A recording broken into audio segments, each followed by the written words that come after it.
நான் உங்க நாகராஜ்.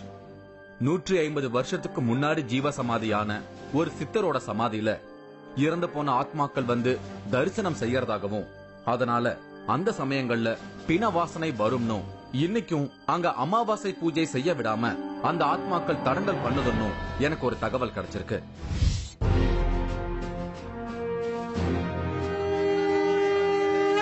ஆத்மாக்கள் வந்து போகும் ஜீவசமாதி, தடைப்படும் அமாவாசை பூஜை.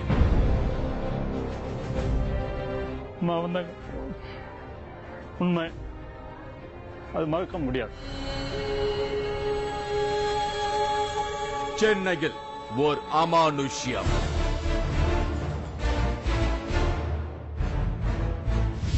நான் இன்னைக்கு சென்னையில இருக்கிற வேளச்சேரிக்கு போயிட்டு இருக்கேன். சமீபத்துல நம்மோட 3வது கண் Facebook பேஜ்ல வித்தியாசமான ஒரு பதிவு இருந்தது. அமாவாசை அன்னைக்கு வேளச்சேரியில இருக்கிற சிதம்பர சாமிகள் ஜீவசமாதியில இறந்து போன ஆத்மாக்கள் வருவதால பூஜைகள் தடப்படும்னு, ஆத்மாக்கள் வரக்கூடிய நேரத்துல பிணவாடை வரும்னு பதிவு பண்ணி இருந்தாங்க. அந்த செய்தி நம்ம டீமுக்கு ரொம்ப ஷாக்கிங்கா இருந்தது. செம்ம த்ரில்லிங்கான சம்பவம் நடக்கிற அந்த சமாதிக்கு தான் இப்ப நான் போயிட்டு இருக்கேன். ஜீவசமாதி இருக்கிற பகுதிக்கு வந்துட்டேன். ஜீவசமாதின்னு சொல்லப்பட்டாலும் அந்த இடம் கோயில் மாதிரி ஒரு வழிபாட்டு ஸ்தலமா இருக்கு. நிறைய பேர் வந்து வழிபாடு பண்றாங்க. நான் போயிருந்த சமயம் சிதம்பர சாமி சிலைக்கு பூஜைகள் நடந்துட்டு இருந்தது. தீபாராதனை காட்டிக்கிட்டு இருந்தாங்க.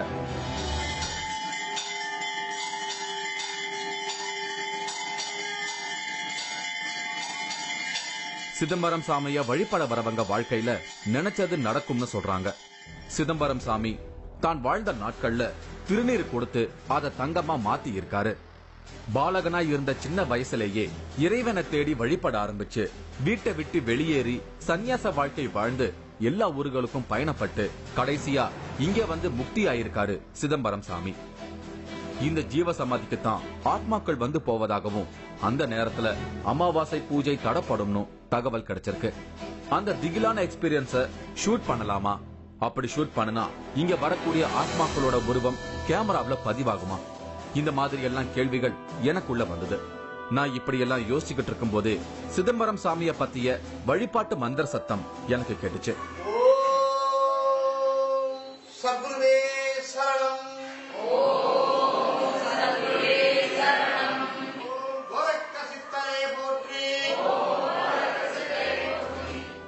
ஒருத்தர் இந்த வழிபாட்டு மந்திரத்தை முன்னாடி நின்னு சத்தமா உச்சரிச்சாரு.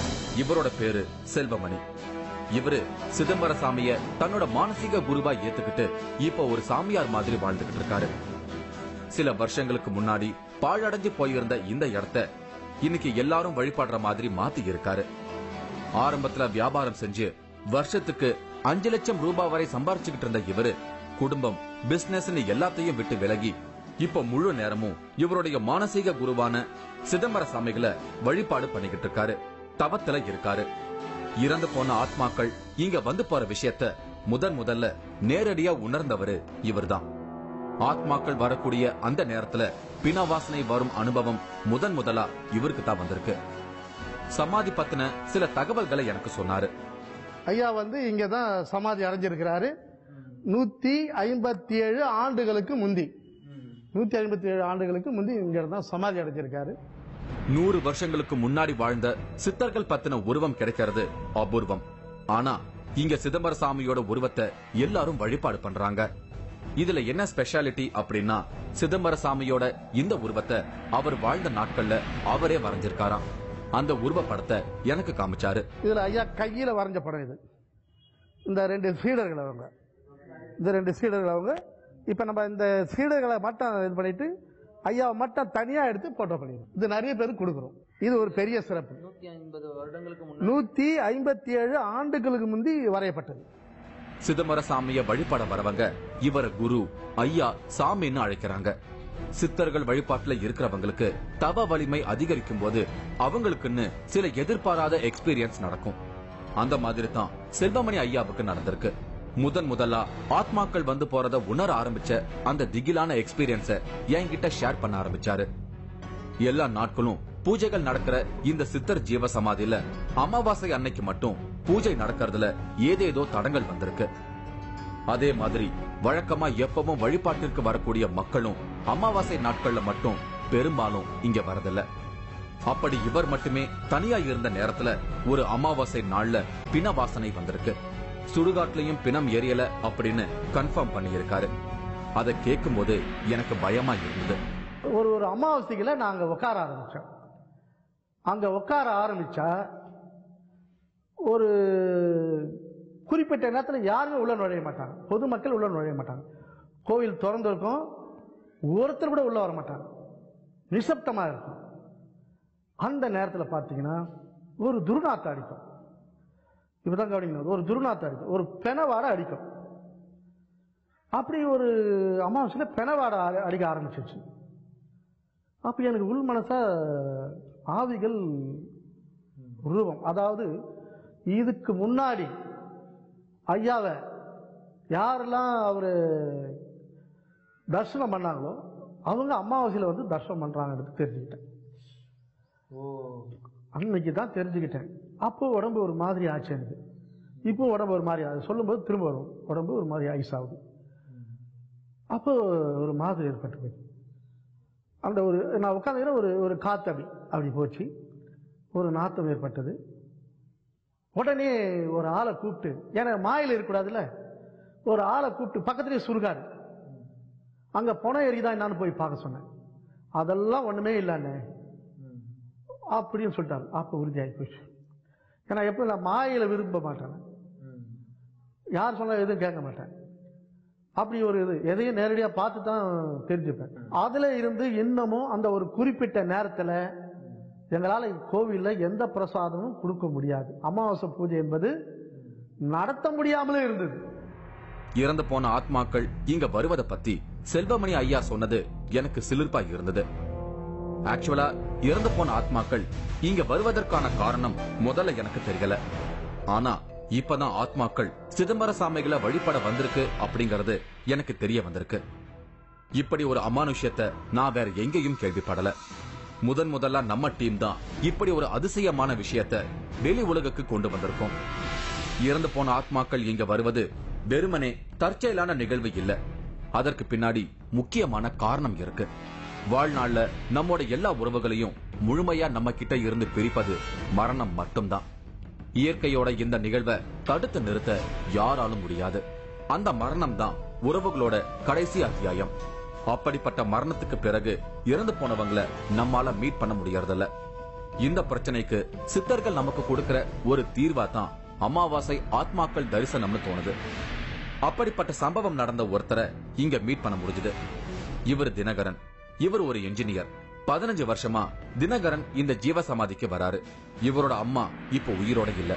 ஆனா அமாவாசை அன்னைக்கு இந்த சித்தர் ஜீவசமாதியில தன்னோட அம்மாவின் ஆன்மாவை உணர முடிஞ்சதுன்னு சொல்றாரு. செல்வமணி ஐயாவோட சேர்ந்து அமாவாசை அன்னைக்கு மெடிடேஷன் பண்ணும்போது இப்படி ஒரு த்ரில்லிங்கான எக்ஸ்பீரியன்ஸ் தினகரனுக்கு கிடைச்சிருக்கு. அத பத்தி என்கிட்ட சொல்லும் போது அவரையும் அறியாம அழுதாரு. அமாவாசை அன்னைக்கு இறந்து போன உங்களோட அம்மாவோட ஆத்மா வந்ததை உங்களால உணர முடிஞ்சதுன்னு சொன்னீங்க. அந்த அமாவாசை அன்னைக்கு என்ன நடந்தது கொஞ்சம் விளக்கமா சொல்லுங்க. அதாவது அம்மாவை நினைச்சு தியானத்துல அவரை கூப்பிட சொன்னாங்க. தியானத்துல இருக்கும்போது அம்மாவை நினைச்சுக்கிட்டேன். இந்த மாதிரி வராங்க, இப்போ வராங்க பாருங்க, யோசிங்க, என்ன பண்றாங்கன்னு சொல்லுங்கன்னாங்க. வந்தாங்க. இப்போ கட்டி தழுவுங்க, அவங்க கிட்ட தான் இருக்காங்க அப்படின்னாங்க. நான் அதை கட்டி தழுவும் போது ஃபீல் பண்ணேன். அது ஃபீல் பண்ணேன். இப்போ நினைச்சாலும் அழுவது. அம்மா வந்தாங்க, உண்மை அது மறக்க முடியாது. ஏன்னா அது எனக்கு தான் தெரியும், நான் உணர்ந்தேன். இப்போ இது நீங்க எதிர்பார்த்தீங்களா, அது தானா வருது. ஸோ அந்த மாதிரி கண்டிப்பா வராங்க. இங்க இந்த கோயில்ல அமாவாசை அன்னைக்கு வராங்க. அந்த யாகம் பண்ணும் போதும் அதை யார் நினைச்சு பண்றோமோ எல்லாருமே வராங்க. சித்தர்கள் இருந்து வராங்க. நாங்க என்னுடைய அம்மா நான் நினைச்சதுனால அம்மா வந்தாங்க. அது ஐயா செல்வமணி சொன்னார். நான் அதை முழுமையா அன்னைக்கு உணர்ந்தேன். கூட பக்கத்துல இருக்கிறத அவர் பார்த்துட்டு ஆமா இருக்காங்க, உங்க அம்மா வந்திருக்காங்க, நீங்க என்ன பேசுறீங்களா கேளுங்க, அம்மா கேளுங்கன்னாங்க. கட்டி தழுவாங்க. அது உண்மை. என்ன இறந்து போன ஆத்மா அம்மாவை வந்து திரும்பி வந்து ஒரு விதத்துல ஃபீல் பண்றதுன்றது ரொம்ப பெரிய விஷயம். அது பெரிய கொடுப்பன. ஒரு மனிதனும் இறப்பும் பிறப்பும் வெட்ட வெளில தான் இருக்கு. அப்படியே தவத்தால வெட்ட வெளில பார்த்தா இவர் எந்த கோளால பாதிக்கப்பட்டிருக்காரு, இவருடைய வருங்கால நிகழ்காலம் எப்படி அப்படின்னு சொல்லலாம்.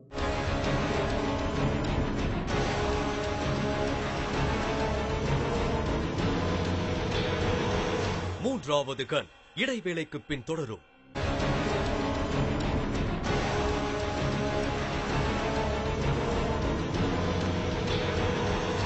மூன்றாவது கண் தொடர்கிறது. இறந்து போன பித்ருக்களோட மீட்டிங் பாயிண்டா சென்னை வேளச்சேரியில இருக்கிற சிதம்பரம் சாமிகளோட ஜீவ சமாதி இயங்கிக்கிட்டு இருக்கு. கொண்டரங்கி மலை மாதிரி இங்கேயும் பித்ருக்களோட சூட்சமத்தை உணர முடியும் அப்படிங்கிற தகவல் நம்மளோட மூன்றாவது கண் டீமுக்கு கிடைச்சிருக்கு. அந்த நிகழ்வுகளை தான் இப்ப நான் பதிவு பண்ணிக்கிட்டு இருக்கேன். தினகரன் மத்தியம வயதை தாண்டிய குடும்ப தலைவர். ஆனாலும் அம்மான்னு சொன்ன உடனே அவர் அழுதது எனக்கு ரொம்பவே ஃபீலிங்கா இருந்தது. இப்படிப்பட்ட தனிப்பட்ட எக்ஸ்பீரியன்ஸுக்கெல்லாம் விளக்கம் கேட்டாலும் அவங்களால உணர்ச்சி வசப்பட்டு அழ முடியறத தவிர வேற எதுவும் பேச முடியறதில்ல. தினகரன் அழுதது என் மனசை விட்டு விலகாம இன்னும் அப்படியே இருந்தது. இப்ப நினைச்சாலும் அழுவு.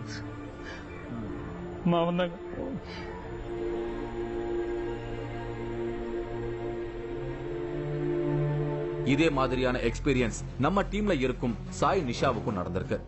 கொண்டரங்கி மலையில மெடிடேட் பண்ணும்போது இறந்து போன தன்னோட அப்பாவை சாய் நிஷா உணர்வு பூர்வமா மீட் பண்ணின எபிசோட் சமீபத்துல நம்மளோட மூன்றாவது கண் நிகழ்ச்சியில டெலிகாஸ்ட் ஆச்சு. சாய் நிஷா அழுதது எல்லாரையும் உருக்கிடுச்சு.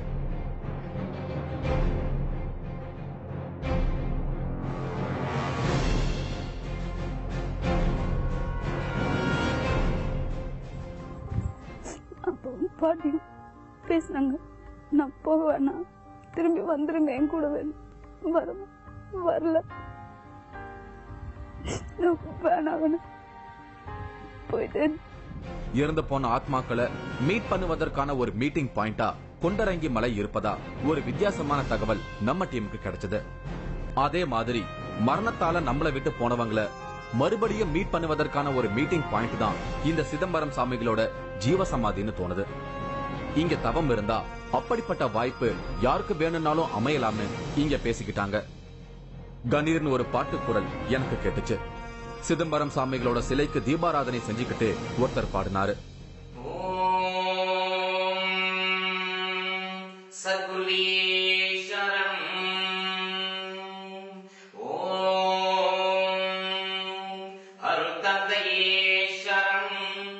சிதம்பரம் சாமிகளோட சிலைக்கு முன்னாடி பாடுற இவரோட பெயர் நடராஜன்.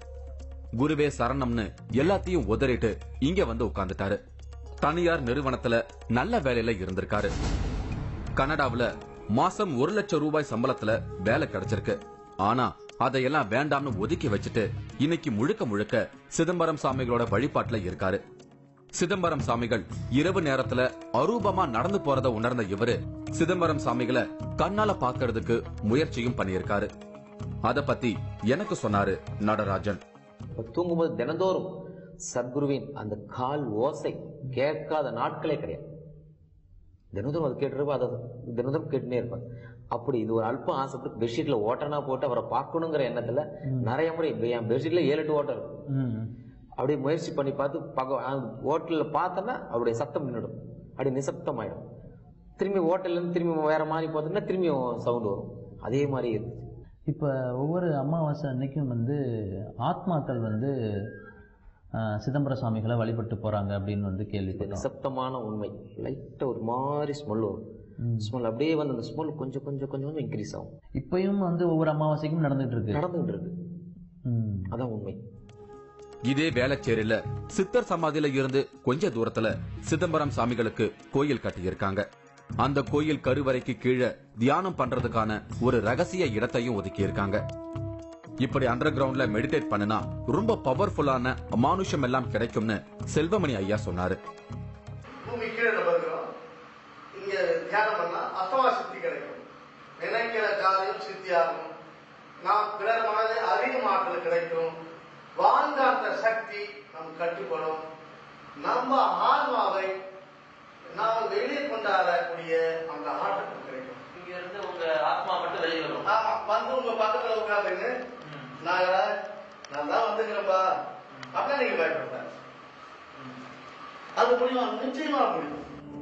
சென்னை சிட்டிக்குள்ள இப்படி ஒரு சித்தர் வழிபாட்டு ஸ்தலம் இயங்கிக்கிட்டு இருப்பது எனக்கு வியப்பா இருந்தது.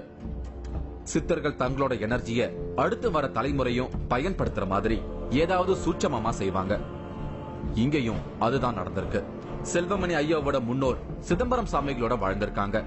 அந்த தொடர்புலையோ என்னவோ இன்னைக்கு செல்வமணி ஐயா சித்தர் வழிபாட்டுல இருக்காரு. சிதம்பரம் சாமிகளை மானசீக குருவா ஏத்துக்கிட்ட செல்வமணி ஐயா இன்னைக்கு தன்னோட தவ வலிமையால பிரெடிக்ஷன் சொல்றாரு. சிதம்பரம் சாமிகளால தான் தனக்கு தவ வலிமை கிடைச்சதுன்னு சொல்றாரு செல்வமணி ஐயா.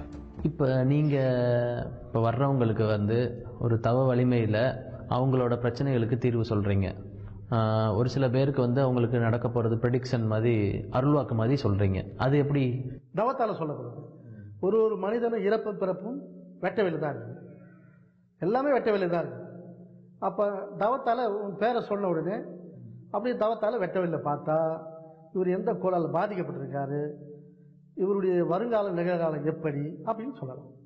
அதை கரெக்டாக அக்யூரேட்டாக நம்மளால சொல்ல முடியுமா? நீங்கள் சொல்லலாம், சிலதை சொல்லக்கூடாது. ஏன்னா ரொம்ப துன்பப்படுவானா சொல்லக்கூடாது. சித்தர்களை வேண்டிக்கிட்டா நம்மோட கர்ம வினைகளை அவங்க தீர்த்திடுவாங்கன்னு செல்வமணி ஐயா சொல்றாரு. சித்தர்களை வழிபடுறதுதான் பிரச்சனைகளுக்கான பரிகாரமா இவர் சொல்றாரு. சித்தர்களை வேண்டும் போது நம்மோட கிரகத்துல இருக்கிற பாதிப்புகளை சித்தர்கள் நீக்குவாங்க அப்படின்னு செல்வமணி ஐயா சொல்றாரு. இப்போ நீங்கள் உங்கள்கிட்ட பார்க்குறவங்களுக்கு ஒரு சில அவங்களுக்கான நிகழ்காலத்தில் என்ன நடக்க போகுதுன்றதை சொல்கிறீங்க. அவங்களுக்கான பிரச்சனைகளுக்கு என்ன மாதிரியான தீர்வு சொல்லுவீங்க, என்ன மாதிரியான பரிகாரம் சொல்லுவீங்க? சித்தர்களுக்கு பரிகாரம் பண்ணணும்னு சொல்லுவேன். பிரசாதம் செய்து அந்த அவங்களே பாலை கொண்டு சித்தர்கள் அவங்களே கழுவணும், அவங்களே அபிஷேகம் பண்ணணும். எங்க அங்கே வேலைச்சேரில் அவங்க கையாலே பாலால் அபிஷேகம் செய்து அவங்க கையாலேயே சுவாமிக்கு நெய்வேத்தியம் கொடுக்கணும். சித்தர்களுக்கு பரிகாரம் பண்ணும்பொழுது அவருடைய அருளால் இந்த கர்மாக்கள் விலகும். அப்படி எனக்கு கொங்கண சித்தரை வேண்டிக்கிட்டா கிடைக்கக்கூடிய பலன்களை பத்தி ஒரு விளக்கம் சொன்னாரு. கொங்கணர் இவர் தான் திருப்பதியில மூலஸ்தானத்தில் இருக்கார். ஆனா யாரும் சொல்ல மாட்டாங்க திருப்பதி மூலஸ்தானத்தில். எப்பவுமே எந்த கோவில்லையும் சித்தர்கள் மூலஸ்தானத்தில் இருந்தா யாரும் சொல்ல மாட்டாங்க. இவர் கொங்கணர், சுக்கிரனுடைய அம்சம், சுக்கிரனால் பாதிக்கப்பட்டது இவருக்கு. போகரை வேண்டிக்கிட்டா செவ்வாய் கிரகத்தோட நல்ல பலன்களை அனுபவிக்க முடியும்னு சொன்னாரு. போகர் இவர் பழனி முருகப்பெருமான ஸ்தாபிதம் பண்ணவர். இவர் போகர் செவ்வாய்க்கு அதிபதி. விரும்பி வெளியே மனப்பாய். புரிஞ்சுதா? புரியலையா? விரும்பி வெளியே மனப்பாய்.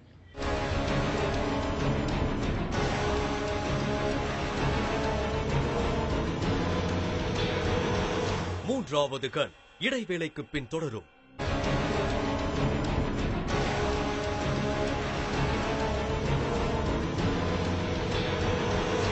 மூன்றாவது கண் தொடர்கிறது. நான் இன்னைக்கு சென்னையில இருக்கேன். இங்க வேளச்சேரியில இருக்கிற சிதம்பரம் சாமிகள் சித்தர் ஜீவ சமாதியில இறந்து போன ஆத்மாக்கள் தரிசனம் செய்யற த்ரில்லிங்கான எக்ஸ்பீரியன்ஸ ஷூட் பண்ணிக்கிட்டு இருக்கேன். இவங்க வேதவள்ளி தன் கணவரோட இங்க வந்திருந்தாங்க. இவங்களுக்கு சில வருஷங்களுக்கு முன்னாடி இந்த கோயில வச்சுதான் கல்யாணம் ஆகியிருக்கு. தன்னோட குடும்பத்துல நடக்கக்கூடிய எல்லா நிகழ்வுகளையும் செல்வமணி ஐயா கிட்ட கேட்ட பிறகுதான் தீர்மானம் பண்றாங்க. புதுசா கட்ட போற வீட்டு வேலைகளை பத்தி செல்வமணி ஐயா கிட்ட கேட்டாங்க. அவரும் தன்னோட மெத்தட்ல பிரெடிக்ஷன் சொல்லி அதற்கு பரிகாரமும் சொன்னாரு. நவ சித்தர்களுக்கு பாலால் அபிஷேகம் செய்து ஒரே ஒரு தானியம் மூக்கடலை மட்டும் அப்படி செய்து நெய்வேத்தியம் பண்ணு. இந்த இடத்திலிருந்து மண் எடுத்து நீ எங்க வீடு கட்டணும்னு நினைக்கிறியோ அங்க மன பூஜை போடு. நான் வேதவள்ளி கிட்ட பேசினேன். இங்க வழிபாடு பண்ணுனா சிதம்பர சாமிகளே தன்னோட பேசுற மாதிரியான ஒரு உணர்வும் நிம்மதியும் கிடைக்கிறதா சொல்றாங்க. மனசு நிறைவா அவர் வேணாலே அவரு எங்க கிட்ட பேசுற மாதிரியே இருக்கும். இப்ப நம்ம கொஞ்ச நேரம் உட்காந்து தியானம் பண்ணோம், ஒரு 10 நிமிஷம் தியானம் பண்ணோம் அப்படின்னாலே அவர் நம்ம கிட்ட பேசுற மாதிரியே இருக்கும். உனக்கு என்ன குறை இருக்கு, உனக்கு என்ன வேண்டி இருக்கு, உனக்கு எல்லாம் நிறைவேறிச்சா, இல்ல ஏதாவது செய்யணுமா அப்படின்னு சொல்லி அவரே நம்ம கூட, நம்ம இப்ப எப்படி 2 பேர் பேசுறோமோ அந்த மாதிரி அவரு நம்ம கூட பேசுற மாதிரியே இருக்கும். வேதவள்ளியும் அவரோட கணவரும் தங்களோட காரியங்கள் கரெக்டா நடக்கணும்னு சித்தர்களுக்கு அபிஷேகம் பண்ணாங்க.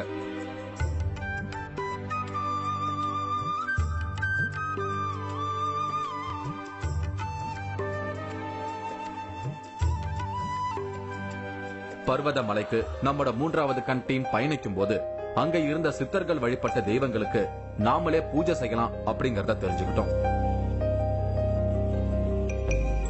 இங்க சித்தர்களுக்கு நாமளே பரிகார பூஜை செய்யலாம் அப்படிங்கறது எனக்கு புதுசா தெரிஞ்சது. எனக்கும் ப்ரெடிக்ஷன் சொன்னாரு செல்வமணி ஐயா.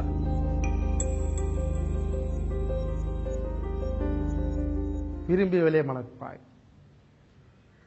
புரிஞ்சுதா? புரியலையா?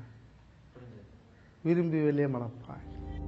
29வது வயசுல கல்யாணம் நடக்கும்னு சொன்னாரு. எனக்கு நாகதோஷம் இருப்பதாகவும் அதுக்கு சித்தர்களை வேண்டிக்கிட்டு பரிகாரம் பண்ணிக்கவும் சொன்னாரு.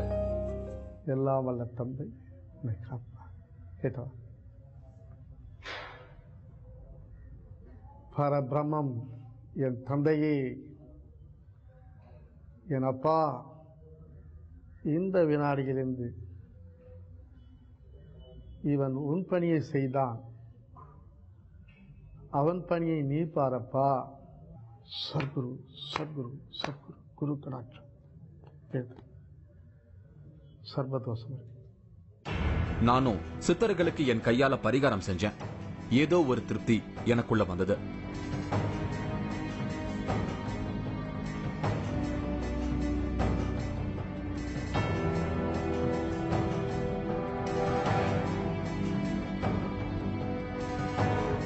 நான் அங்கிருந்து புறப்படும் நேரம் வந்தது.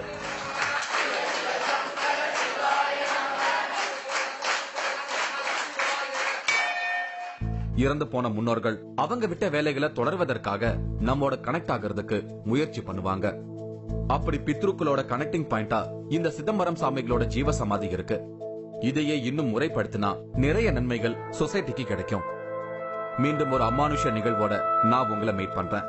அதுவரை உங்களிடமிருந்து விடை பெறுகிறேன்.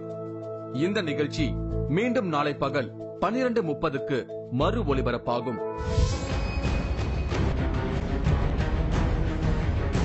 நான் தான் பைரவர். எல்லாருமே இந்த உடலோடு கூடிய கலைகள்ல பைரவா என்ன மன்னிச்சிருந்தா சொல்லி போயிருக்காங்க. மாடர்ன் சிட்டிக்குள் உருமாறும் சாமியா.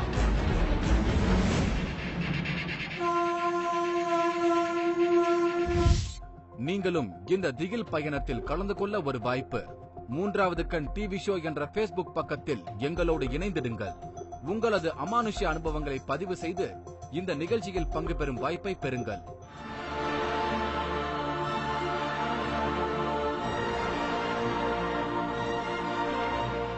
தாத்தா பேத்தி கேக்குறல சொல்லுங்க. தாத்தா நீ இப்பதானே பாக்குறேன். அது எனக்கு என்ன கேக்குறது தெரியல. அப்ப நான் சொல்றேன் உனக்கு புரியல. வரக நீரிதனில முந்து